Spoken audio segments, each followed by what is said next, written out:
Summer is around the corner. You got only a few months left before you're going to be walking around. Oh, my God. You're going to be taking your shirt off. That's right. Going to be walking around some pools. Don't be looking sloppy. Let's tighten that up. We got something just for you. It's our summer fitness starter pack. We hooked it up. It's more than 50% off. I think it's almost 60% off. It is. It's almost 60% off. Fantastic deal. Everything that you need to get you in the best shape of your life. It starts off with our MAPS Prime program, and this is so important for you to go through this first. And this skip through this. Is going to assess your posture, to see any of those, to point out any of those muscle imbalances. An at-home test for you to take, and has a compass that directs you to what exercises you should be doing to not only help the imbalances, but to also optimize your current program that you're following, even if you're not following MAPS. And then it also includes our MAPS Red, our MAPS Anabolic, our foundational program, training 3 days a week with some of those good barbell movements and the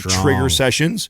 And then you also get our nutrition and fasting guide, which is huge. And we're all big fans of incorporating fasting for its health benefits, and then a nutrition guide to help guide you guys through what foods you should be targeting. And then all of this comes with access to the forum. The forum, probably the most powerful piece to all this, because you have access to not only the three of us on there on daily, you also get tons of other professionals. We're going to massage you the whole way through. Other trainers, doctors, PTs, therapists, you name it. Lots of brilliant minds on there, other competitors, all kinds of people that can help you along this process. So you can find all of that at mindpumpmedia.com. If you want to pump your body and expand your mind, there's only one place to go. Mind Pump. Mind Pump with your hosts, Sal DiStefano, Adam Schaefer, and Justin Andrews. In this episode of Mind Pump, we open up and have a little debate on technology. Still on that kick, man. Yeah, like photographers, they ruined artists. And rap music. Yeah, is new rap crap? You know, the mumble rap. Let's stick with gangster rap. Yeah, let's. And we talked about the resistance from the old timers. We talked about technology addiction and overcoming the distraction and becoming more present. And then we get into the fitness questions. The first question is, can you build more muscle without building strength? If you're one of those weirdos that likes to get more muscle and not be stronger, is that a goal? You might want to listen to that question. Then we talked about all these coaches online who have zero qualifications and have only ever gotten themselves in shape for a show. What do we think about them? Are they great, or are they Adam idiots? has some things to say. Adam has a lot of things to say on that. Also, how do you handle fit shaming? This is when people kind of make fun of you because, you know, you eat healthy and you work out and you're fit, so you must be boring and obsessive. Stupid six-pack idiot. Lastly, we talk about how to build muscle if you're in a situation where you do a lot of running. We talk about this gentleman who's in the Marine Corps and runs about 20 to 25 miles a week. How is he going to build more muscle? We talk about all of that in this upcoming episode of Mind Pump. Do you want to know what still blows me away to this day? Styrofoam cup with a string that attaches, and then you can talk to each other? No. Oh. This is what blows me. I find that fascinating. Till this day. Does that work? Till this day. Yeah, it does work. Yes, it does. Yeah. No, I know. But till this day, this still baffles me. It's old science, but it still baffles me. How does my fucking voice go into a phone, go into space, come down, and come out, and it sounds like me? Yeah, it is fascinating. That's fucking weird. Science. A lot of styrofoam cups and strings. Yeah. Oh shit. Yep. Pretty much how it works. Isn't vibrations and waves and yeah. Yeah, you'll sound like ridiculous if you try and explain it. I think the same thing about. I bet you it's not that complicated. Television to me is just mind blowing. Could you imagine? Television's easy. Doug? Do you remember what it was like when television first came around and you guys were the magic box? Do you remember? Hey Doug, do you remember the Industrial Revolution when that first kicked off? What was it like to see a steamboat? What? Pretty excited. I mean, could you? Hey Doug, what was a dinosaur like? Tell me all about how many of your relatives do you have to eat to get to California? No, just imagine being a kid growing up in that era where you were listening. The radio was already entertaining and fascinating. You know, kids back then used to sit around the radio, right? And you just listen to the radio, and that was like you listen to these shows. Imagine when the television came out, and you now could be entertained visually by the not only sounds, but now you had these things to look at. Like how that had to been just so fascinating to be watching humans on a television. How did it get the nickname Boob Tube? That's what I want to know. That's a good question. Yeah. Maybe the first porn. Was there? No, I think boob is referencing idiot. Like an idiot, yeah. So when TV, Boob. when You're t- a boob. When TV first Start came using out, that. it was like there were so many people opposed to it because it's going to dumb everybody down and make everybody stupid. And when phones first came out and were invented, they were like, why would I want a phone? I just walk over and talk to people. Yeah. What's wrong with talking to people in person? Yeah. It's making us less, you got to write letters. You're going to go walk to my neighbor. You're going to forget how to use cursive if you don't do that. Yeah. And people used to trip out and get pissed off. Did you know, trip off this, when photography became an art, artists who painted were like, you're not an artist. Yeah. You're not painting, you're just taking pictures of things. That's not art. That's too easy. It's like everybody, anytime something new happens, the older generation always thinks it's dumb. Do you find that every time? Do you find Except that millennials? Do you think that you're a culprit of that yourself, or do you think you're? I always check it. Always check it. Every time I look at like a new thing and I want to think to myself like, this younger generation. I go, wait a minute. Is it just because I'm just used to a particular way of life? Do you think so? Absolutely. I'm stuck in my own. I'm going to call you both out then. Way. I think I at least I try to check. I'm going to call you both out then. Call me out because you guys are both this way with new rap music. New rap music? Oh, it's horrible. Oh my God, it's horrible, dude. Well, it's still an art. Well, hold on a second. It's still a skill. Hold on a second. And it's still in there. Hold on a second. This is why I'm right. Oh, okay. This is why I'm right. Let's hear this. Let's hear this logic here. How many straight up rap albums or songs are in the top 10 of the billboards now? I don't know that. 0. Yeah. They used to be. They rebranded it. They used to be all the time. I don't know, but because rap used to dominate music, and now it doesn't. You know what it sounds like now? The rap that's popular now is not rap. It's freaking house music with rapping in it. Well, okay. Now that's and then it's mumbling. And then you've got the mumble rappers who are like what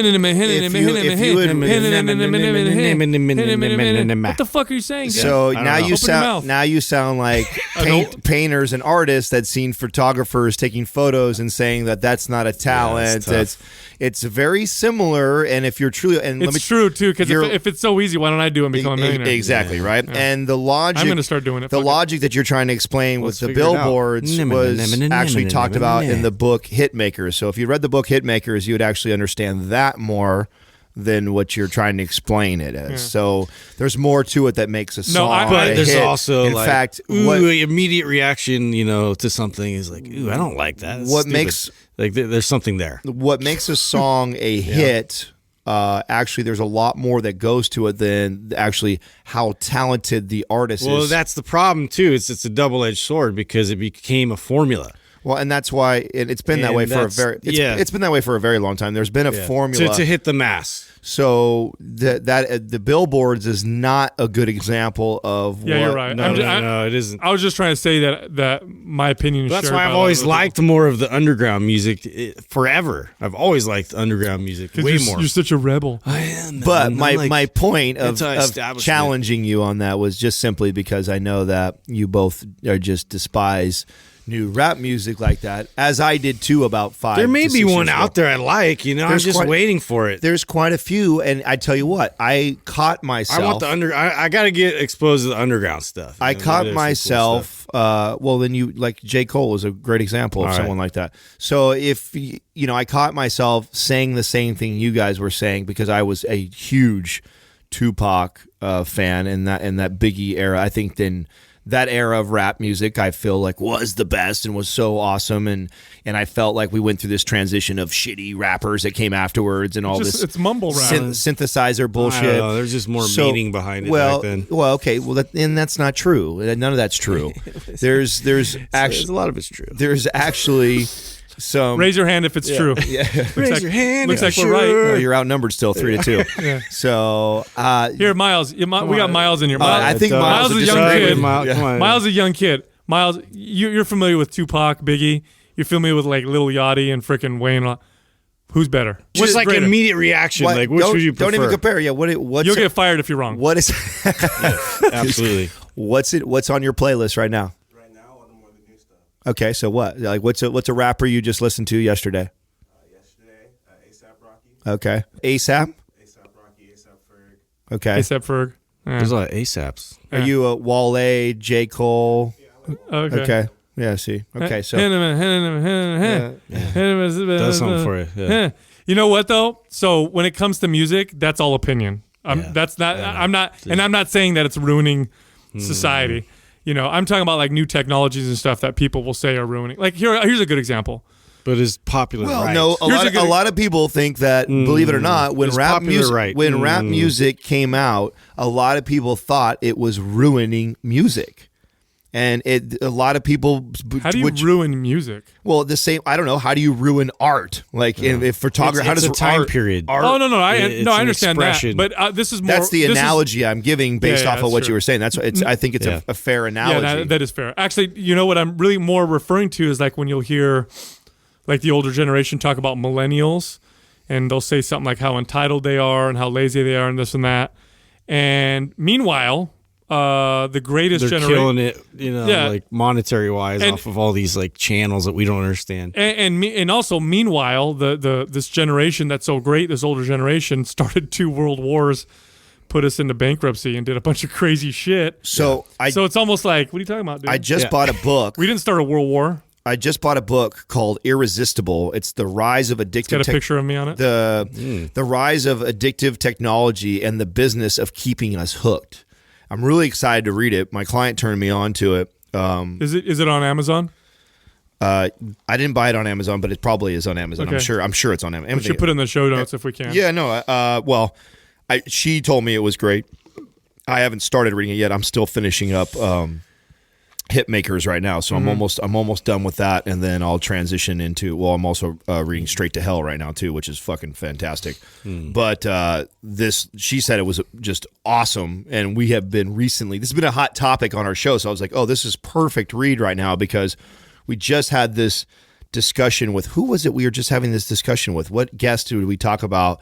Technology, and is it for better or for worse? We had a Q&A question. Somebody asked about it. Then we were discussing it with one of our guests. I don't remember what guest it was. Josh Trent, maybe? Oh, maybe it was Josh. Yes, it was Josh. It was Josh Trent we were discussing it with. Then we had it on Q&A, and then I think we had another one that we talked about it. So it's been a hot topic for us, and I think it's a really good debate. I think Sal made some extremely good points the other day, but I'm really fascinated to read this book because she said already in the first couple chapters that she was reading, they talked about, did you know that Steve Jobs, when creating the iPhone and tablet and all those things, right, or all the iPhone shit, you know that his kids weren't allowed to have one? I didn't know that. Interesting, yeah. I did not know. I didn't know that. Well, my kids aren't allowed to listen to Mind Pump, so yeah. You know, yeah, no way. It's a little bit different, but yeah, I get it. Mind Pump, iPhones, pretty similar. Same thing. But I didn't know that, and I think that's really fascinating. Something that you create, and you create it because you think it's going to evolve us better, and then you don't allow your kids to utilize the tool. There's got to be a reason, and I think that's the point the book is making is. It's more because he understands the addictive properties that come with it. Yeah, and he had foreseen the pitfalls that came with that. That hey, it's a great tool, but maybe you're not old enough yet to use a tool like this because of its addictive properties and how much goes into engineering it to get you addictive to it. Oh, of course. But you gotta also. There's an app structurally engineer all that stuff. There's an app that I just downloaded yesterday. I haven't fired it up yet. It's called. Well, just having a new email and then popping up like how many, like you can't if you put your phone down. Like I remember like this was all when I was researching like games and how they make them more addictive and like just that hit of how many emails I have or like missed calls or this or that, like it is so like compelling. Like you can't stop thinking about it until you pick it up and then you check it and see who it was.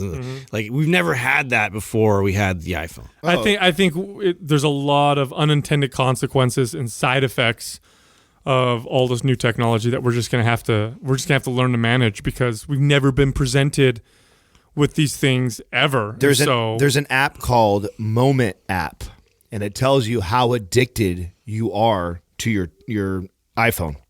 So it'll track I don't all need an the app for usage and Yes. So every time you pick it up and swipe or turn it on or use it, it tracks the total amount of time in the day that you are being consumed by it. And so I just downloaded it. I haven't started tracking it. I already know I'm going to fail miserably at it. Yeah. I'm more scared of how bad I am, so that's going to be pretty. And, in our defense, our fucking entire business revolves around. That's always my argument, It's Right. like, oh, dude, now I have everything right here. Like, I never even opened my laptop anymore. I feel like, I don't know how you justify that or how you handle that, because it's not like was like back in the days when I was training clients, 10 clients in a day. Well, yeah, my phone actually sat in my desk all day long because I was interacting with people and training them one-on-one. Yeah. Where now, I'm virtually coaching or talking to people, or I'm having to do post and respond to people on there, or we're listening to podcasts, or we're emailing, or answering something on the forum. Yes, everything is connecting us in there. Your next post, dude. It's so addicting. It's so fuck. And you know what the problem is? It's really easy to make excuses or reasons why. Right. Like, oh, it's my work, or here's one for me that as a parent, I guarantee you all the parents listening can understand. I'll go somewhere and I'll be like, should I leave my phone in the car? I really should disconnect. I'm like, no, I have kids. Just in case an emergency, I better have my phone on me. And I end up looking at it, when I'm doing shit. It's interesting. I found like with the Focus Brain FM, if I'm like working either on my phone or on the computer, how much more like how I can block out a lot of the distractions that way. It's really interesting. Because like I'll do that sometimes because I know if I'm on my phone, I want to keep it business related, because almost within, it would be interesting to see like how quickly it happens, but like within a couple of seconds, sometimes you just, and then you check in Facebook, you're checking this, like it's like, holy shit, it's like this crazy like drug response. Dude, it wasn't that long ago where we went somewhere and that was it. We were there, and when we got back home, we checked the freaking, you checked your answering machine to see if anybody called for you. Yeah. I mean, it wasn't that long Before ago. that, it was like somebody just writing it down for you. It just wasn't that long ago. Shit, I didn't get a hold of that. Yeah, where you were a kid, you got on your bike, you're like, Mom, I'm going to go ride my bike to wherever. Yeah. And she's like, okay, come back at 5. Okay, I'll be back. And you're gone. Yeah. And doing whatever the fuck. Weren't, then, yeah. And you're just hanging. Yeah, and then you come back at 5. And nobody came looking for you unless you were hella late, and then people will come looking for you. Well, and it's weird. It is to think about it, how weird it is. I really, I really do need to unplug. Talking about this is really making me realize like how much like anxiety. Yeah, like how much this device is fucking with me, because I'm always we're too accessible. Well, I tell you what, it's hard to create boundaries anymore. I pride myself on being a very self-aware person, and something that I know for sure that I've caught myself in the last 5 years or so, more than ever. I have a really hard time being present now, more than I've ever had in my life. It's crazy to me to think that, I can have this beautiful woman sitting next to me who's wanting to have this conversation, and I can't disconnect myself from everywhere else.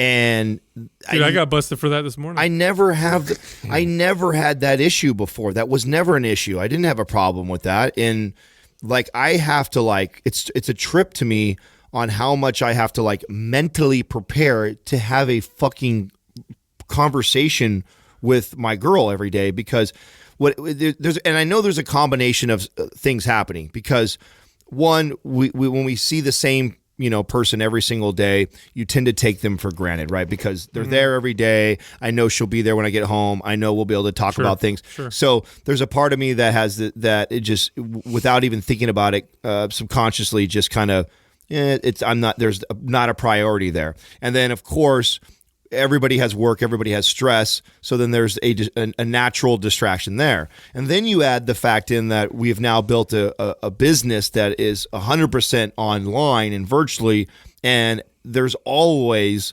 a platform that is demanding my attention. Yeah. There's You never could like always do something all there day is- long. Exactly. There's There's never no like okay, in this time frame, in this period, I'll answer and address your questions. Right. Or, you can find me over here at this time, or it's like all day, 24 hours. Yeah, and I think for me, and I've started doing this already. Like, so literally, I actually, and I'm almost embarrassed to say this, but it's part of me transitioning out of this because I know that I need to find ways to put or find systems or ways to get more connected and present.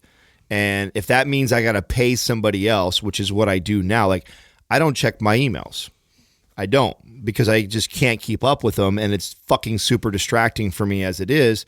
And so that's been something that I've contracted out. It's like, I need you to go through, and anything that is like, you need to flag something and you send it now, resend it to me flagged, so I know that this is something I got to address today, or it needs my attention. Otherwise, filter through this bullshit and prioritize what needs to be addressed or not. Otherwise, you can go down the rabbit hole of reading all this bullshit and emails and trying to respond to every single person. You know what's funny too? It's not even it's that, but it's also if you actually calculated the amount of time that you spent. You got to be honest now, totally honest. And we're all businessmen. We all have an online business.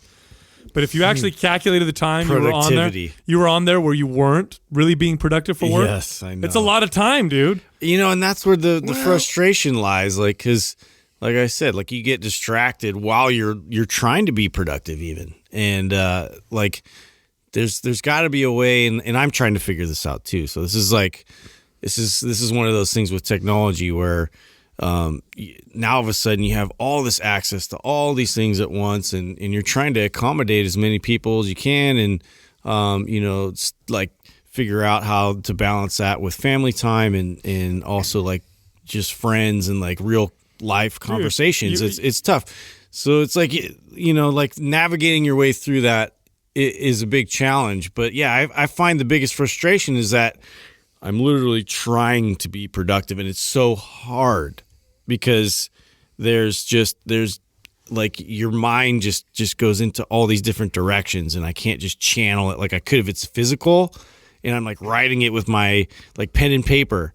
Like that's pen and paper, and that's all I'm focused on. You ever see how distracted your kids are with that shit? Yeah. They'll get on there and I'll make them shut it off, and we're going to go outside, and they'll complain about it. Yeah. And then 10 minutes into it, of course, we're having a great time. It reminds me of the issues and problems that we encountered as societies when food became so cheap and easily produced, where all of a sudden we had to like monitor our food intake because we were becoming obese. Mm-hmm. It kind of reminds me of this. Like this is going to have to be something that we're going to have to learn how to manage. Yeah. You know what I mean? It's not going to happen naturally. We solved one problem, but we created a ton of other, pending issues that don't seem that big a deal, but will compile over time. Well, this is why we see this rise on these companies like Float Station and all these meditation things and all these. You have to structure. That's the next big business. I tell you what, right now, if you're like a guy who invests in stock, pay attention to companies that are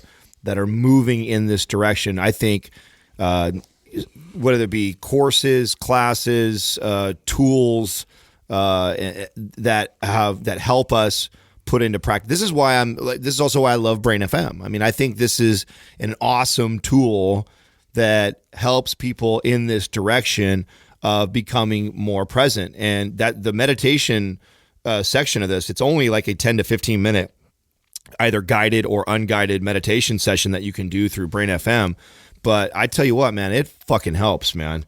It really, really helps calm my mind down and get the clutter out, man, because there's always so much going on, and getting all this information overload on all the different platforms and shit that I need to do, that I have such a hard time being present. So, I've even done this before where I get home, I know Katrina will be home in the next hour, and I'm like, all this stuff going on. I'm like, you know what? I can't control that. My relationship with her, I know, is suffering because I'm putting so much emphasis on the business and other things, and she's such a priority to me that I have to do certain exercises like this where I'll be like, you know what, she's going to be home in 20, 30 minutes. I'm going to throw the Brain FM on meditation, totally calm my mind, shut down all my shit. I'm not going to be diving into any more work. I'm done for the day no matter what. And this is how I'm going to transition from that, workflow to it's now time to be present with my girl. And I tell you what, man, it's 10 minutes. And it makes a huge, huge difference for me, man. It's been a major one. It does. I mean, my advice is just disconnect from everything, shut everything off, except for Mind Pump TV on YouTube. We've got some great videos that we post every single day. Yeah. Bring the bird. That will help. Bring the bird on.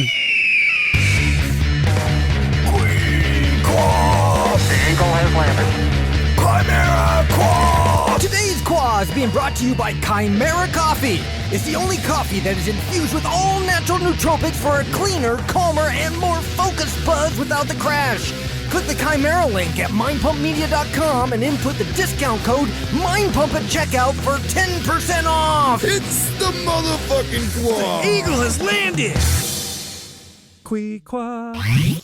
All right, our first question is from Carter's Consumptions. Can you build muscle without building strength? That's a, you know what? That's a really, What? it sounds It's like called synthol. it sounds like a stupid question, but it's really not. It's really not. And I have an example that comes to mind right away. Yeah, Bodybuilders. Yep, you can. You could. I've done it. I've actually. Well, you're talking just about how big it looks. Yeah. Well, yeah, because you're built. It's not really building. I Sure, guess. yes, you are. Sure. Yeah, Yeah, fluid Well, wise. well, think about it this way: like you can become stronger without building muscle, right? By really Central nervous system. really getting effective and Adapting. efficient CNS activation. Which is so the opposite must also be true too, right? Absolutely. This is a great question because I think only like 6 people below this question was and so we're kind of doubling this question up, was a female who asked, can I build strength without building muscle? Because she wants to be stronger, but she doesn't want to get a bunch of extra Right. muscle on her. So yes, I do believe it's true. The guy who doesn't want to get stronger but wants to build bigger looking muscle I don't understand that. is I know I don't get it. Doesn't Either. resonate with me. oh it totally resonates. Can you make with my me. car look faster? I don't want it to be faster. Oh, it totally resonates with me. Now, why would you I want want to be like a bubble. Why would you want to be bigger without being stronger, though? Well, here's why. Because when you train to be strong, there is a lot of potential risk that comes with that too. oh, okay, sure, I could see that. And to So just so you don't have to move heavy weight with yes, more risk. I'll Yeah, tell I can see you. that. I'll tell you right now. I dealt with more issues when I started training low repetitions and heavy strength training than I ever did. Now, I got stronger, and a byproduct of that later on was I built more muscle and stuff. But when I was just training for aesthetics, to look good on stage and to look awesome when I took my shirt off, I was all in the hypertrophy phase all the time. High reps, and I was not a really strong guy. And I used to say this, like, I never once in my life took my clothes off and a girl said, how much do you squat or how much do you bench press? So that was my way of explaining that to the person who thought that was so crazy and abnormal is, listen, dude, Your girlfriend doesn't care. yeah, exactly. Your girlfriend doesn't care how much I bench press. Why the fuck should I care? So, and when you But if you're build trying to pile drive, you need some strength. when you build hypertrophy strength like that, or when you build these bubbly looking muscles, like the term they like to use, right, or like what bodybuilders look like, or what I look like when I get on stage. You get stronger too. Like you're not weak. Like I wasn't weak with these, but you're not going to be weak in big muscles. Like you're going to be a lot stronger than the average guy, but you can look a lot stronger than what you really are because you put so much emphasis on hypertrophy training and you don't put a lot of focus on strength training. Now, this is kind of cool now because let's break it down even further. Can you cause muscle fibers to grow without them getting stronger? That's a better question because you can actually make your muscles look bigger without growing the muscle fibers themselves. A bigger muscle fiber contracts harder than a smaller muscle fiber if all other things are equal. So if you have two muscles, let's say, both identical, except one has bigger muscle fibers than the other, and everything else is equal in terms of the energy usage and efficiency and central nervous system adaptation, the bigger fiber is going to be stronger, always. All those things being equal. However, you can make your muscles bigger in size without increasing muscle fiber size, and a lot of this has to do with what's called sarcoplasm within muscles. And this represents all of the non-muscle fiber structures within muscle and all the fluid and stuff within muscle. And this actually makes up a majority of your muscle, the size at least. So when you flex your bicep and you're looking at your bicep, you're looking at a lot of its size coming from sarcoplasm more so than actual muscle fibers, which is why I could take someone, dehydrate the hell out of them, and their muscle fibers are the same size, but they've lost lots of size because they've probably lost that sarcoplasm. So you can definitely do those things. What's more common that I see, because this is kind of uncommon, I've never in my life had someone specifically tell me, even people like you, Adam, who train, they don't necessarily aim for this. You know what I'm saying? I wouldn't be. I wasn't anti-strength. Yeah, either, yeah. No, I wasn't like. I don't know anybody that's like, oh fuck, I gained 15 pounds of muscle, but I got way too strong. Like most people don't. Shreds new campaign. Don't aim for this. I see the opposite though more. I've had lots of people, athletes in particular, especially athletes in weight classes, and women, definitely, who say, "Hey, look, I want to get be strong, but I want to look like a big muscular." Yeah, but I don't want to get big. And that really most of that comes from CNS activation and efficiency, like really getting the central nervous system which to fire forcefully and efficiently. Most of it you see them doing like a lot of high reps is being professed, where it's like, like why don't you try like 1 to 3 reps? You know, why don't you give that a shot and like see how much strength you're going to get from that if you're not trying to build size and volume. Or do some like explosive type lifts, like Olympic explosive. The best examples I can think of strength without size is an Olympic lifter. And I'm not saying that Olympic lifters aren't muscular, because they are. But if you look at the amount of weight that they can move in relationship to their strength, you'll find 150-pound Chinese weightlifters squatting. I'm not talking about a snatch or anything, just regular squats with 500 pounds. I don't know very many 150-pound anybody that can even squat, 300 or 400 pounds, let alone a weightlifter. And they're not huge. So efficient at that recruitment process, like so quick. Yep. And they can charge up this, then amp way up, with their central nervous system. And here's the other thing, like if you really did build lots of muscle without strength, you've like reduced your performance a lot. All you've done is gotten heavier with less strength, so now you don't move as well. You're not as you're not going to be very comfortable. Like in your body at that point. Yeah, I mean, you'd be better off getting really, really strong and being the same weight. I mean, imagine if I had my strength, so I weigh about 188 pounds right now. Let's say I weighed 120 pounds, but I had the same strength. Oh my God, I'd do pull-ups like I'd fucking nothing. Like I'd be able to do handstands and run around on my fingertips and do all kinds of crazy shit. So, but I think that's why there's an aversion, like I have, like internally, it's because like you just know, like if that's your goal, and then the extreme of that is now I'm losing a lot of function. As a result, because like my strength isn't really like matching my new body mass. The other thing too is one thing that I noticed for myself and for my clients is when I was able to increase their body's ability to handle more frequent workload, that sometimes they didn't necessarily get stronger, but their body adapted in ways that allowed them to work out more frequently, and that resulted in more muscle. So like, you were squatting twice a week real heavy. Now we're squatting 3 days a week, or we're adding trigger sessions or whatever, focus sessions. So you're not, and maybe their strength didn't really go up a whole lot, but now that their body's able to handle more frequency, and they see more muscle size. Oh yeah, because then they naturally drive their volume up, right? Exactly. So volume is one of those too, because a little bit of strength endurance, strength endurance will contribute to muscle size as well too. So, and I guess that is strength, right? So what I mean by that is, it's a different type. What I mean by that is, let's say your max reps with 300 pounds in the squat is 10. Let's say that's the most you could do for 10 reps. And now, and when you do 5 sets of that, by the time you get to the 5th set, you're at 6 reps because you're fatigued so much.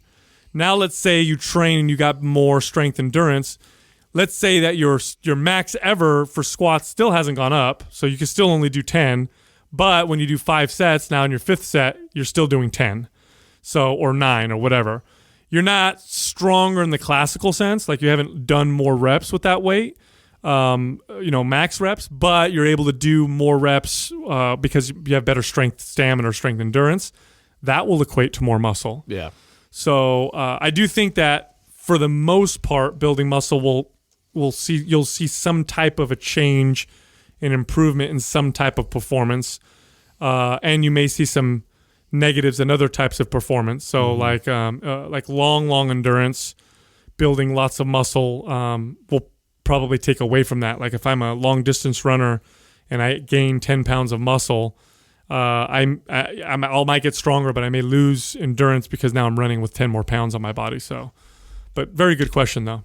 I thought it was good. It seems silly when you say it at first, but I know it surprisingly has a lot of. Yeah, we had a lot of conversation there. I didn't think it was possible initially. Yeah, from the question, Justin's like stupid question. I saw the girl had posted underneath it the opposite of it. So I thought, there'll be a good discussion because we're going to answer kind of both people. So quick interruption by our sponsors, you guys. Lots of people have been asking us how they can support the Mind Pump Mafia family. Our first one is our Chimera coffee that we love. You guys go to chimeracoffee.com. That's Chimera with a K for 10% off. Don't forget Mind Pump at the checkout. We also have our BigTopBeardCompany.com for 33% off. Also, Mind Pump at the checkout. Also, Brain FM. We talk so much about this for sleep and meditation. It's brain.fm for 20% off. Also, Mind Pump at the checkout. You guys, we also talk a lot about books on here all the time. We're using that Audible. You guys can get a free trial, 30-day trial, plus one free audiobook if you go to audibletrial.com/mindpump.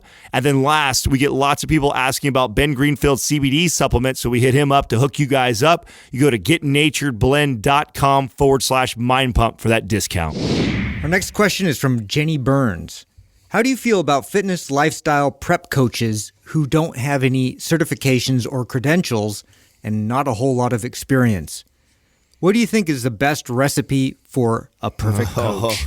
Oh, Jenny. Oh, Jenny. Jenny. Wow. So this you must be just tuning into Mind Pump because I think I must have went on like a 6-month rant about this when we first started Mind Pump because it was a hot topic. The olden days. It was a hot topic for me when I was competing. I was floored by this. I am connected to a lot of pro men's physique and bodybuilders and bikini athletes and their coaches. And without saying any names, lots of them are big names in the industry and have a lot of big name athletes underneath them. And so I thought, well, this is great because when I start competing, I have these people to kind of reach out to and hear their advice on how I should get ready for a show, since I didn't know what the fuck I was doing. I mean, I know a lot about nutrition. I know a lot about training, but I don't know shit about competing. And I know it's a sport, so it's unique in itself. And I'd never been in that shape before. So I thought I would get some great advice. Well, what I started doing was before I even was in prep, I was just proving to myself that I could diet and get into stage ready shape.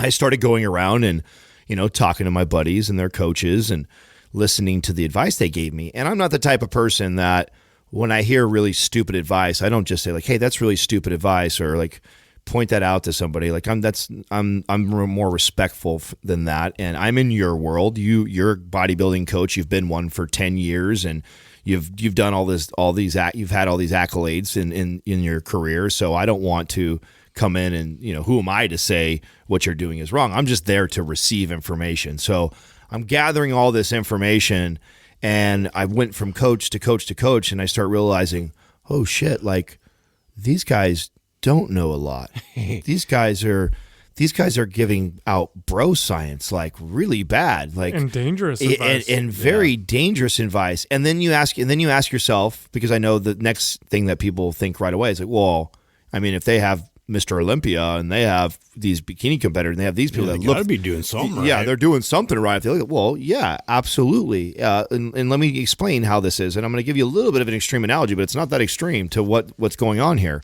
If you take your caloric intake where it currently is right now and you reduce it by 50 to 75% and you increase your movement by like 400% by adding a cardio session to 2 every single fucking day and a ton of training volume, you're going to lose a fuck ton of body fat for sure. I mean, that is science. Like it works that way, but that is not ideal. And that is not what you need to do to get in that kind of shape. And in fact, there's a way healthier way to do it. And there's a way smarter way to doing that. And in that way, is extremely dangerous, and it works for an even smaller population of people, and very few people come out of it not completely fucking up their metabolism. Well, So we have a friend who went through it who against our wishes, who's like, hey, I'm going to do a physique competition, and this is a guy who's got decent genes. He builds muscle pretty well. He's a big dude.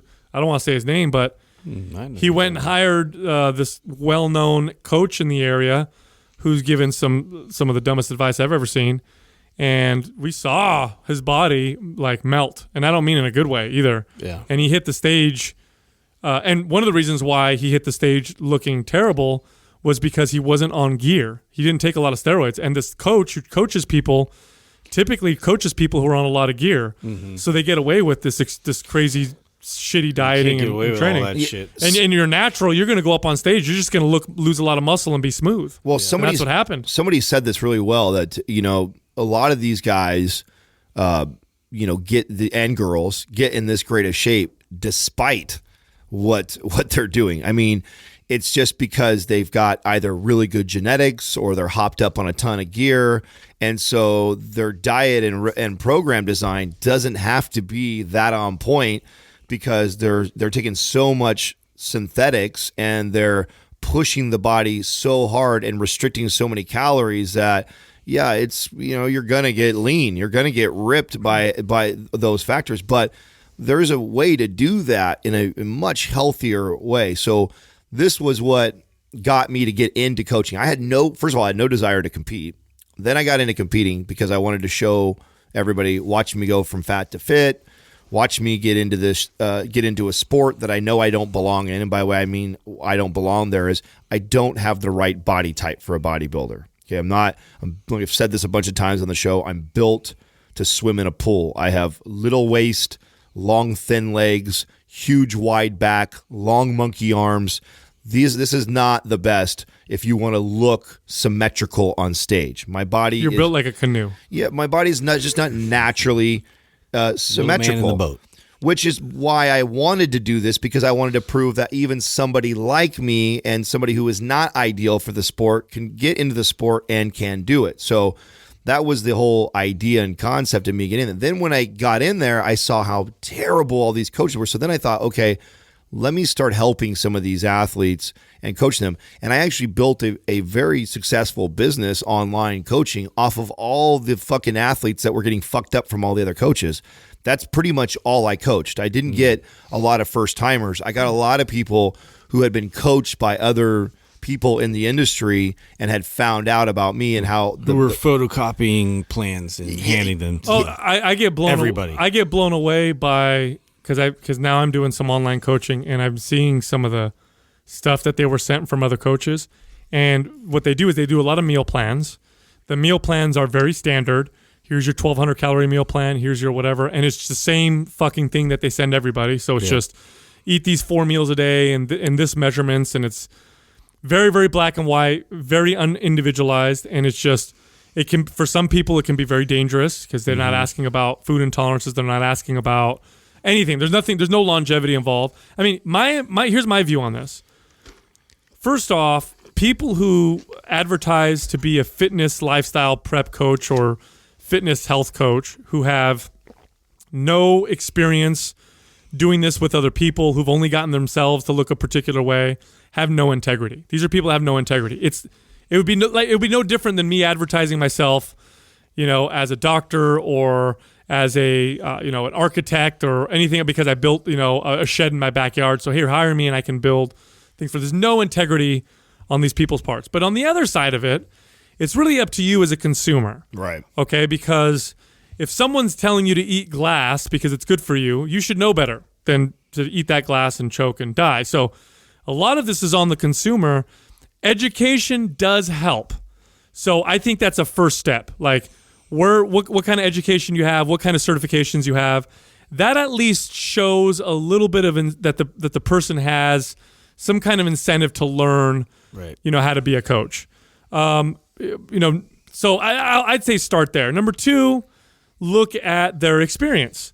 How many people have they worked with? Who have they worked with? Talk to those people. Yeah, talk to the people they worked with. Yeah, definitely. More than anything. Yeah. Definitely talk Their to experience. Exactly. Talk to the people that they've worked with, and talk to people who they worked with a long time ago. Because what you'll find, especially with competitors, is someone may have gotten in shape for a show, but now it's a year later they stop competing because they've done so much damage to their body. It's really tough though, even with that, because it is hard. Because a lot of these even athletes that were hired by these coaches, they actually don't realize that there's a big misconception with competing that it is fucking tough and it takes discipline and hard work and peak week is crazy and you've got to do tons of cardio and carry the Tupperware and you got to do all this stuff and very few make it. And there is this something about being a martyr with competing that has become this huge epidemic in the competing world. And it's perpetuated by these coaches that are coaching these athletes this way, and then the athletes don't know any better because they think that's the process. And so, and the guys before them or the girls before them that were coached by this guy or girl got in great shape. And if you actually go ask their clients, they might tell you like, oh yeah, he's great. Like he fucking got me shredded. I was shredded. I was the best shape of my life, but hang in there. It's going to be tough. And then it turns more into that, like motivating each other to keep going and press through and beast mode. And you got this and no days off. And it turns more into that than really like stepping back and going like, should it be like this? Should I have to like, do I really need to go to this? Do I really need to eat tilapia and fish and do cardio every single day for an hour plus my weight training every single day to get in shape like that? Nobody's asking Is that the only formula? Yeah, nobody's asking these questions, and they should be asked. And I have a big issue with it, and I have a hard time. I kind of like let it go after a while. I mean, I ranted on this show for a good 6 months there, maybe more, about the issues that I saw in the competing world. And I don't think it's getting any worse or any better. I think it's getting worse because more people are getting involved. And like the new trend is this, you hire a coach who teaches you how to get ready to compete. You compete. You then now become a coach because you've done a show and you now have lots of people that are asking you how you did what you did.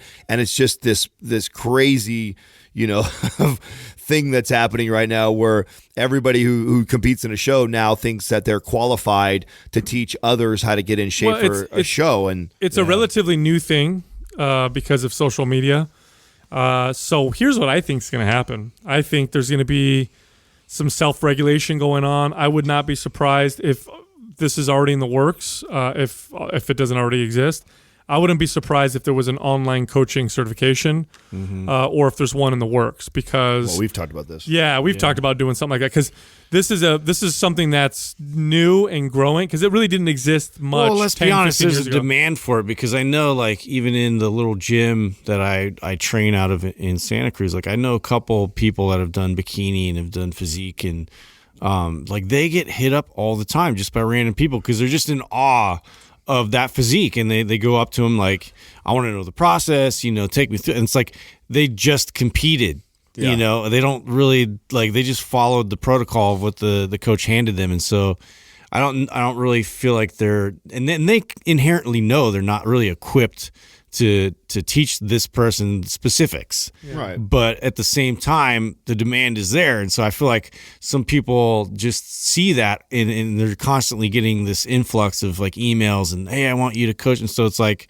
well, so they'll start coaching them. I had one lady who told me all the supplements her coach told her to take. She was spending like $350 a month on all these supplements, many of which, when I looked, because I showed her, I told her, I said, tell me what you got, and I looked up at the ingredients, and I'm like, this dude just sold you, I mean, that's all he did was sell you supplements, and this bottle of this supplement has got a lot of the same ingredients as this bottle of this supplement, but for whatever reason, he says you need to take 2 of them, these 2 things. It was just, there was no rhyme or reason. I would venture to say there's a lot more shitty coaches than there are good ones. Oh, there's way more. It's probably very difficult to find a good one. It's very hard. I would love to, and put this on the list, put this on the list of things for Mind Pump to accomplish and knock out, because I think that I would love to do some sort of a Mind Pump approved, virtual coach, because that is the future of coaching and personal training. I do believe is virtual. We have the ability now to connect to people. We have the tools and resources to assess them online and to connect right away, and for them to be able to watch their programming and everything. I mean, it's where we're going. It is the direction, and there is a need for someone to do this. And as the consumer, okay, the average coach costs somewhere between $250 and $500 a month for this coaching. You can get, if you're a competitor, Maps Black is like 130 something bucks. Okay, so you can get Maps Black, you can get forum access, and then our nutrition guide. You can get all that for under the price of what it would cost you to have a coach for a single month. And the forum is full of not only the 3 of us in there coaching and helping people, but it's full of other doctors, PTs, chiros, nutritionists. There's all kinds of brilliant other trainers that are inside there, other competitors that are at the professional amateur level that are inside there that have been going through the programming. So you really want to help somebody, like, send them that way, and they can learn about their body through guidance from all of us and others that have gone through that same process for a quarter of the price of what they would pay some shitty online coach that's actually going to end up setting them backwards. So. Yeah. Did you ever have frustrations where people would hire you, Adam, and they'd just be like, well, just tell me everything I need to eat, and that's all I want to do. Like, just give me a meal plan. Not only that, I have a situation that's happening right now, and I know she listens to the show every once in a while, so I'm going to bust her out a little bit. Shout out. Yeah. So she hired me. What's her first and last name? No, I won't do that. She hired me last year, and she's a friend. She's a friend of Katrina's. And when she hired me, I'm very transparent with people. So I will look at your body and I'll tell you, like, you're not ready to compete.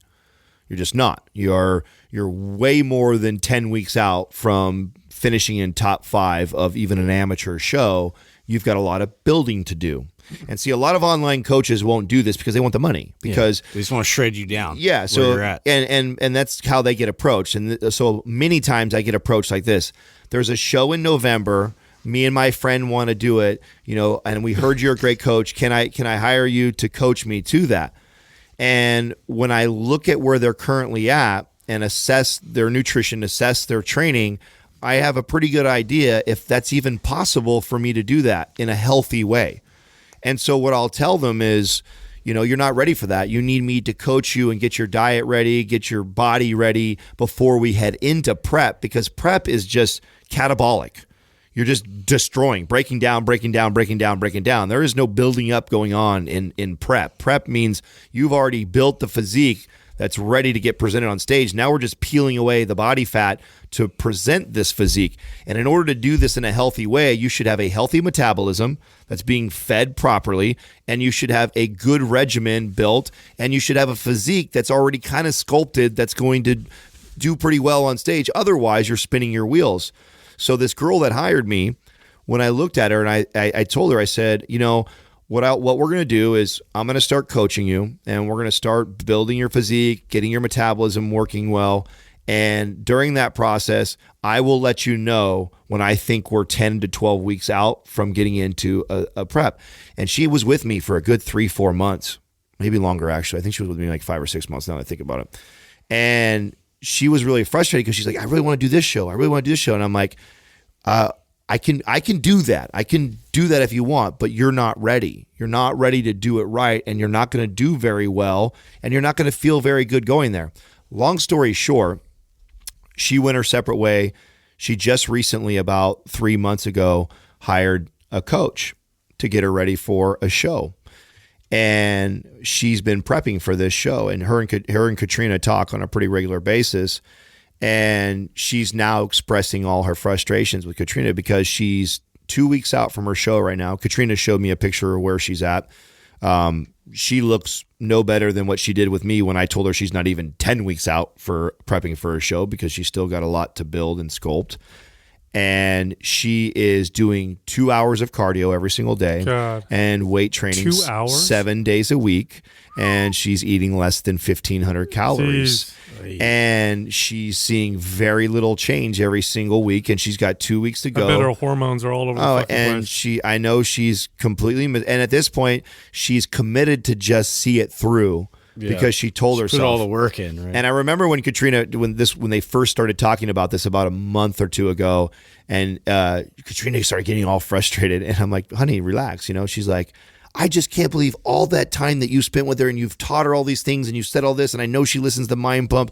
How is it not registering for her? And I said, some people have to just go through it and see it for themselves.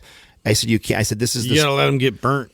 I'm used to this. I've seen this my whole career, where no matter how much great information I tell somebody, it's frustrating. It is. And you just, as a coach and as a trainer, like, you finally learn that you can't, all I can do is I can provide you the information. I can show you where the water is. I can't force you to drink it. And she is now in this process of finding out that it isn't just that simple of tell me to do this, this, and that, and how I need to eat and how hard I need to train, and I'll follow through and do it, and then I'll be ready for a show. There's much more going on. You have to learn things as you go.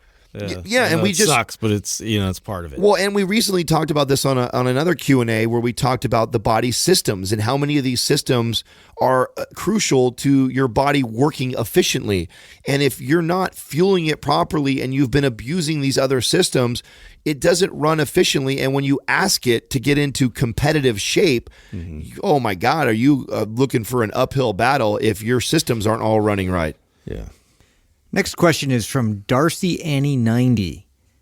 She's asking, how do you handle fit shaming from friends and coworkers? It's fit shaming. You know what's irritating about this? Woe is us. In general, this is what really fucking irritates me, is that there are always categories of people where society says it's okay to make fun of them. And fit people, muscular people in particular, seems to be like it's all good. Like, it would, let me put it this way. If I made a commercial on TV that made fun of fat people, right? Made fun of people who are overweight. Wow, I would be hammered. My business would go out of business. People would say I'm an asshole, whatever. And now if I made a commercial making fun of a bodybuilder or a fit person as being like obsessed or whatever. Oh, wait, it's already been done. That's right. Fitness. It's all over the place already. It kind of irritates me. It really makes me angry. And we do this across the board, right? It depends on, there's certain religions that are okay to make fun of and not others. All these different, it really irritates the hell out of me. But before I get into the fit shaming, I will say this. If your family has a problem with your exercise and diet, your family and friends have a problem with your exercise and diet, make sure that it's actually fit shaming that they're doing and they're not actually concerned for your health. Because I've been in many situations where I've actually tried to work with people who were overworking out and under eating, and they just thought they were being fit shamed. Like, there was this girl that I knew who developed, she got divorced and developed horrible self-body image issues, or just self-image issues in general because her husband left and whatever. And she just started starving herself and overworking, and she got unhealthily, just very unhealthy thin, like just very, very skinny, undernourished, overworked, skin looked bad, she had bad energy, and she would come complain to me about how her parents kept telling her that she was too skinny. And she'd come tell me and be like, she's like, God, people just, they're so jealous because I'm just healthy now and I'm exercising and I'm eating and they keep telling me I'm too skinny. And I remember she was having this whole conversation where she was talking to me for like 10 minutes about how people are just so jealous because now she's fit and this and that. And I remember like thinking like, how am I going to put this to her? Like, how am I going to word this to her? And I told her, I said, well, look, I said, because she was putting me in that category, right? And I said, listen, I said, I'm in fitness, okay? I'm in the industry. I understand what you're talking about. I said, however, I think that some of their concerns may be valid. You do look like you may be undernourished. You are underweight, and you're overtraining, because I know what your workout looks like. And she did not like that at all, and did not want to listen to it. So, number one, if you think you're being fit shamed because your family and friends are telling you that you look overworked or too thin, or your face looks drawn in, or you need to eat more food because you're not eating enough and stuff like that, that may not be fit shaming. They may actually be concerned for you. Now, that being said, As I say, that's one side. Now, that being said, there is the real issue of fit shaming, where I've been to parties or I've been to events where people are eating pizza and I'm enjoying myself. I'm having a great time, and I just don't want the pizza. It just doesn't, the risks, the bad sides of the pizza don't outweigh the benefits of it at the moment. I don't think it's a big deal. And so people will ask me, well, why aren't you having any pizza? I've done this at birthday parties, right, for my kids. Yeah. And the parents will I be get like, shit for not eating cake all the time. and the parents will be like, well, Sal, have some pizza. Yeah. And I'll be like, oh, no, I'm cool right now. I already had lunch. I'm good. They're like, oh, man, come on, man. You can have fun sometimes. It's not that big of a deal. Like, just one slice isn't going to hurt your physique. And they'll fit shame me. And I can totally understand how irritating it could be for somebody, because, first of all, I don't want the pizza. It's not that big of a deal. And you're making it sound like, here I am, this guy who doesn't like to enjoy himself, who doesn't enjoy food. I'm super obsessive about the way my body looks, which is totally wrong. But in reality, what they're doing is they're making themselves feel a little bit better. It's like when you're working out and you're trying to get stronger, and then you work out with that guy who just is twice as strong as you, and he goes home and you're like, well, he's on steroids. Fuck that guy. Yeah. When in reality, he may not be. He just may have superior genetics and just can kick your ass. A lot of people, they say that, because it makes them feel better about themselves, about their lifestyles, about the fact that they don't pay attention to these things. It also sheds a light on sometimes their own. Oh, they're projecting their insecurities. Yeah, well, they're also their unhealthy practices. I have a family member who has kids who've got really bad food allergies, and I will talk, at family parties and stuff, because I have other family members I'm not the only one in my family that's really into health and fitness. I have an uncle who's a Chinese herb specialist. He's actually a licensed herbalist. I have an aunt who's a nutritionist, actual certified nutritionist, but then she's also very much on the wellness side. And so when we have family functions, a lot of times I'll be talking with the three of them about all these new things that we've been reading. We have great conversations. And I have this other family member who sometimes will come and talk or listen to us, and I'll be talking about, for example, like the role of the gut on autoimmune issues and how certain processed foods and artificial sweeteners and certain things can affect that. And she will get immediately offended.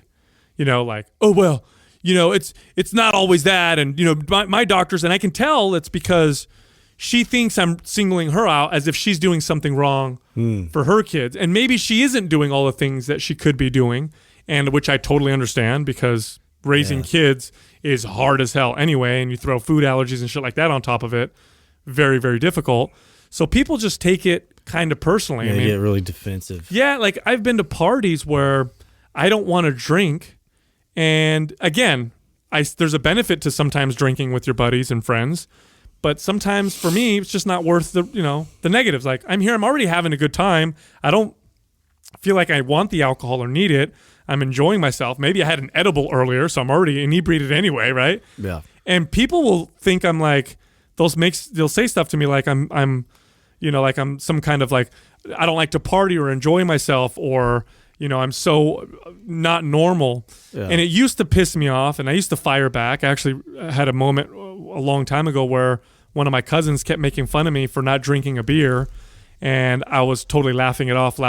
And as he got drunker, the joking got more, got worse and worse. Yeah. And he started poking fun at me. So finally, as he was smashed, and he was making fun of me for not drinking beer, so I walked over and I ripped his shirt out of his pants, and I slapped him in the belly.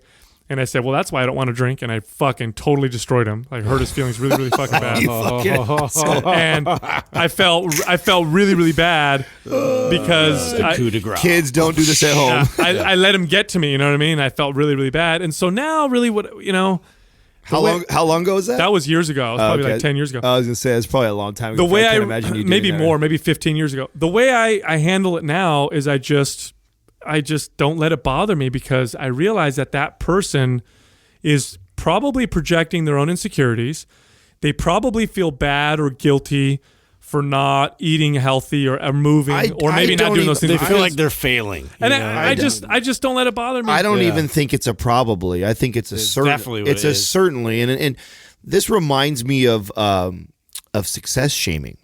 And, that's another one. And that was something that was common in my family that I struggled with because at a very early age, I found success in business. That one's weird. And I drove myself really hard to get there. And, for me, that was a big deal. And I remember I had a really hard time because I'd come back to my family and I would share stuff. And some of my family members, not all of them, some of my family members would make me feel almost guilty or make me feel bad for working hard and making money. And I struggled with that for a long time until I realized that was their own insecurities because they weren't successful. Mm-hmm. And it's very similar to the fit shaming. And when you learn to look at it like that it's a direct reflection of their insecurities, it's really a compliment to what you're doing, because you're doing such a fucking great job at it that they see it and they wish they could, because I don't know anybody who hasn't tried to get in shape at one point in their life, especially if you're mid-20s beyond. I don't know anybody who's 25 years old or older that hasn't attempted to get in better shape than they currently are at one point in their life. And most people are unsuccessful at it. And then they see someone like you who's making sacrifices and not having pizza or cake or, carrying your food around in Tupperware. I mean, I remember when I first came into Katrina's family, and that was 6 years ago. Oh, I bet they got offended. Oh, they did. And it was nonstop, to the point where I told her that, hey, here's the deal. Like, if you can't defend me or stick up for me with your family, I'm not going to come to the family events. I can't take it anymore. I can't take every time I go, if I bring my food, because everything they cook and make doesn't fall in line with what I'm currently doing for myself, and they get offended because I bring my own food. Like, I can't deal with it. I don't want to deal with it.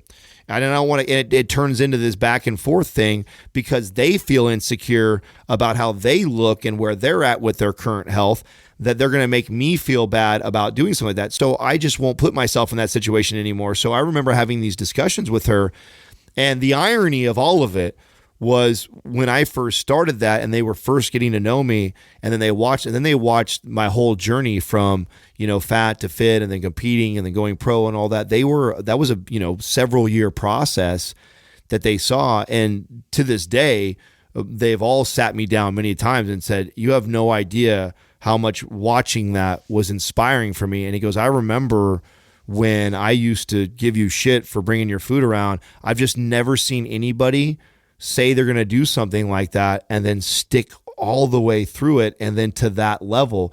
So there's a part of them that really deeply wants that. So if they're fit shaming you, deep down inside, they want what you have. They want that discipline. They want that. And misery loves company. They'd much rather pull you down than lift you up. And it's unfortunate, but don't take it as like a bad thing, as a compliment. Dude,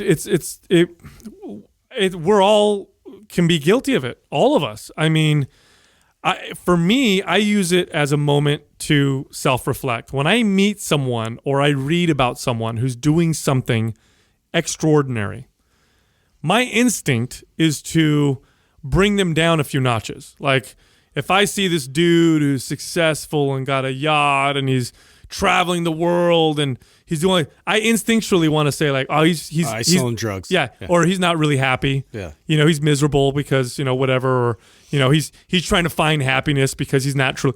Like, I don't know the guy. He could be fucking happy as hell. He could be stoked. Yeah. He could be totally stoked doing all these things. And maybe I'm saying that because I'm not able to do what he's doing, because I'm not doing the things that he did. Right. And so it makes me feel better for not doing what they're doing. So it does one of two things for me. I self-examine and I say, okay, am I not doing the things that guy's doing to be where he's at?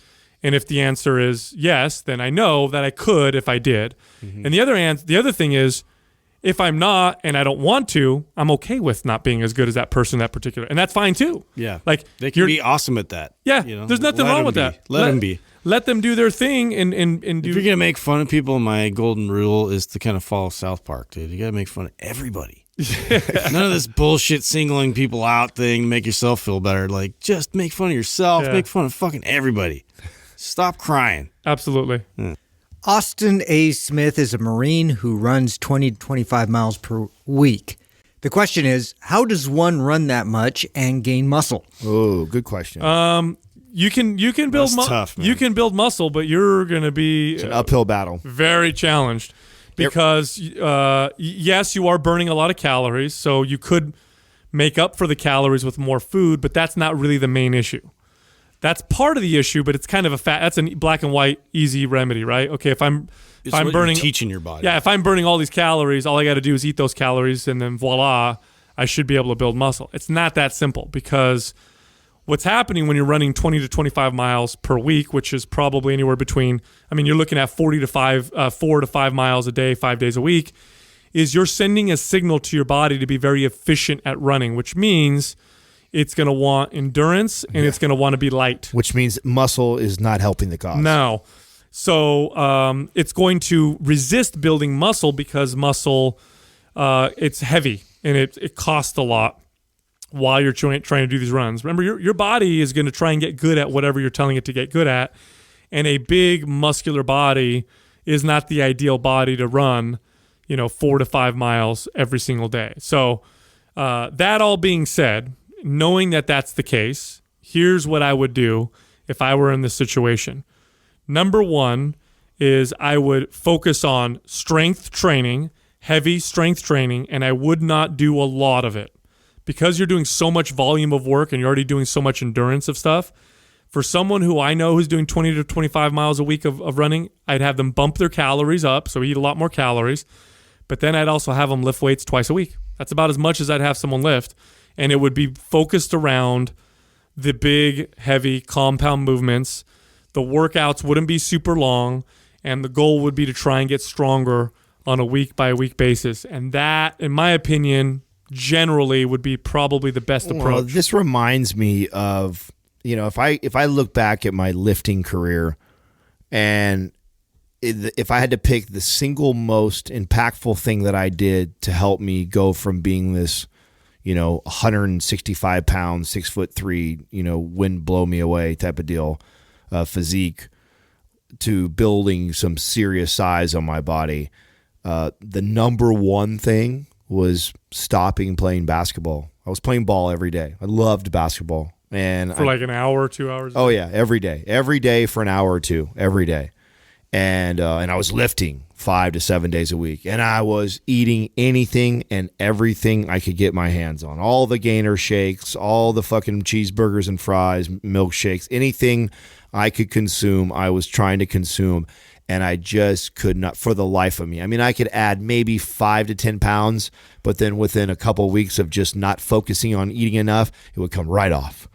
And I battled with this for many years, until I finally decided that, I cared more about building the physique than I cared about being in good basketball shape. And it was like an instant 15 pounds, like right away, of muscle. And that was just like what Sal was saying, was I stopped sending this signal to my body that, because to be an agile basketball player, it is not advantageous to be a 250 pound ball of muscle running around. They just don't complement each other. And the body knows that. And if you're spending more time running around than and which you are, right? Because if you're running 20 to 25 miles, like you said, 4 or 5 miles a day, you're running almost more than you're actually spending lifting weights. So the body is going to prioritize where you prioritize. And if you prioritize it in being a good runner, then it's going to build a physique that fits what a good runner looks like. Mm-hmm. And so it's kind of tough to do both. And I think the advice that you gave is phenomenal, because the other thing that I put together was, I also had the mistake of the next big, transition for me of putting size on was, even when I stopped basketball, I still was a 7-day-a-week high intensity weightlifter. And actually, when I cut back to training 3 to 4 times a week and slowed down and gave myself rest periods for 2-3 minutes long, I never did that before. 2-3 minutes, I would go insane sitting down waiting for the next set that long. As a athlete, it was just like the next thing, the next thing, next thing. I had the endurance to do it, so why wouldn't I be doing it? But I didn't realize how counterproductive that was for a guy who was trying to build muscle. So once I cut my... you need that stark contrast. Yeah. That's all you're doing is prioritizing your, endurance portion of So I don't know if I'd cut as low as 2 times a week, like Sal said, although I don't think that would hurt.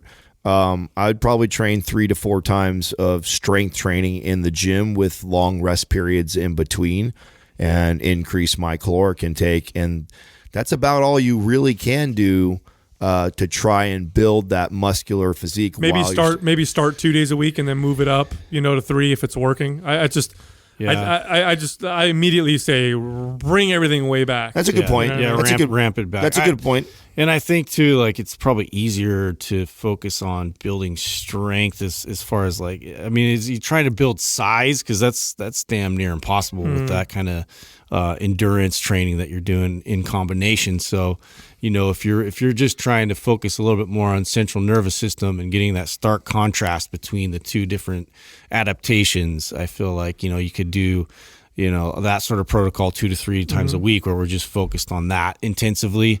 However, your body at a certain point, recovery, that's a whole nother piece to this puzzle. So just, be mindful of that and how you're going to be able to approach that and keep your body and your joints healthy. It is, and keep this in mind, you're a Marine.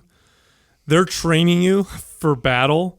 Yeah. And, 220-pound bodybuilder in battle is at a disadvantage. Yeah. They really are. Hey, you're a bigger target to shoot. And you're slower and you need more food and you're just not not built for battle. Like a warrior, what's the average size of a SEAL? Aren't they They're small, 170. 160, 170. Yeah. And they're not super tall and they're lean and 5'8" to 5'10" and 170. Somewhere in that range. Yeah. Or you Small look guys. at the Spartan race competitors, They look the top guys. They look they're all like Mikes. Yeah, exactly. Yeah. Or those top Spartan race, competitors. Super strong, Ben Greenfield is an Grip example. and- He's muscular, but he's not big. He's kind of wiry. Yeah, wiry. You know what? I do want to point something out, though, because I know there's somebody listening right now that's shaking their head no. Because I remember when I was competing, too, there was a handful of guys that actually did this much cardio, and they competed on stage. I thought it was silly for them to do that, but they did, and they could. There is still always, never forget, a genetic component that trumps all this. Yeah. There is the guy who can go run 5 to 10 miles every morning and still pack on muscle. But he's the same guy too that probably was in high school. It was more muscular than everybody else. He's a mesomorph. Yeah, but he could he would also gain a way more muscle if he stopped. Right. Exactly. And I guarantee you, all those competitors that you knew that did all that cardio were doing a cardio machine. They weren't running. This guy's running outside. Sprinting. Yeah, this is running outside for 4 to 5 miles a day. I've never done anything that has made me lose muscle actual running. One of the guys that comes to mind is actually an ex-military guy. That's why I wanted to point this out, because I do remember a pro that I competed with. Now, were they natural or gear? I don't know. I assume he was probably on gear, but point being that genetics are going to play a huge role if there's outliers that are like this. So if you have a Marine buddy who you're looking at, whether he's all jacked, and he's jacked, how and do you do that? Yeah, and he's running with you, and you have more of a body type like mine, and you're trying to do it. It's just not likely that it's going to happen for you. It's not me. At the same time, too, you probably are a better runner than he is. Then that's just how it works.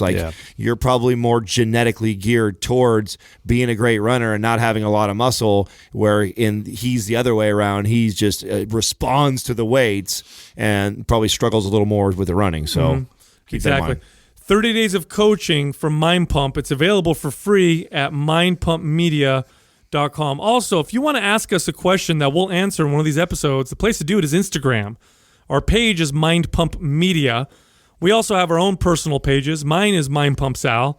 Adam is Mind Pump Adam. Justin is Mind Pump Justin. And by the way, if you want to learn in detail new exercise techniques, different movements to correct imbalances, movements to improve performance. Go to YouTube, look up Mind Pump TV. We put up a new video every single day. Thank you for listening to Mind Pump. If your goal is to build and shape your body, dramatically improve your health and energy, and maximize your overall performance, check out our discounted RGB Super Bundle at mindpumpmedia.com. The RGB Super Bundle includes MAPS Anabolic, MAPS Performance, and MAPS Aesthetic. 9 months of phased expert exercise programming designed by Sal, Adam, and Justin to systematically transform the way your body looks, feels, and performs.